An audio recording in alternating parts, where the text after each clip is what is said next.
surfing the crimson wave, Shark Week, girl flu, whatever code name you use for periods, it's no secret that we don't talk about them enough, and especially not in sport. I'm here at a training camp in Spain with Toni Minichiello's group to find out how Sheffield's most talented female athletes cope with their periods while training. First of all, the fear of blood showing on like your shorts or whatever. You're not exactly comfortable when you've got to have your knees up in the air and you're stretching and you've got your legs open, so that's uncomfortable for a start. If you wear a pad, then like the pad starts moving, it does feel like you're wearing a nappy. And if you wear a tampon, if the tampon like starts like sliding out, that's actually really painful. It makes me fatigue, my legs are heavy, and because I'm not on the pill, I can't control when my period's going to be, so I can't like predict it if it's going to be for a major competition.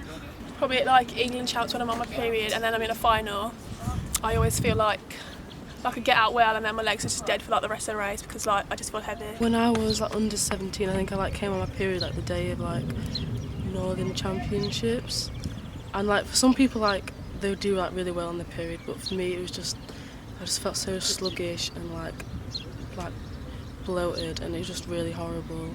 And like my first 2 days of my period are always like really painful, so like I was in a lot of pain whilst competing. Sometimes it feels like you've got like a nappy on and it's just like dragging you down and your stomach feels like huge. They're all individuals, so things affect people very differently.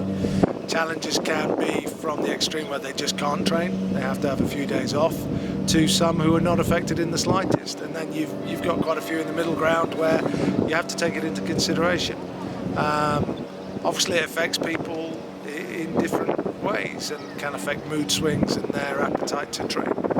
I think the conversation from my perspective is always difficult because it's quite a personal thing. A lot of people use contraception to control their periods, but that's not always the best option. Do you ever feel pressured to sort of go on the pill so that you can control your period? Yeah, that's why coaches have said that to me before, but I've never really followed it because I just want to stay natural. There's no like other decent alternative. Like if you're on the pill, you have to have a period at some point during the month. I'm scared because like one of the side effects is that you never get your period back and come infertile,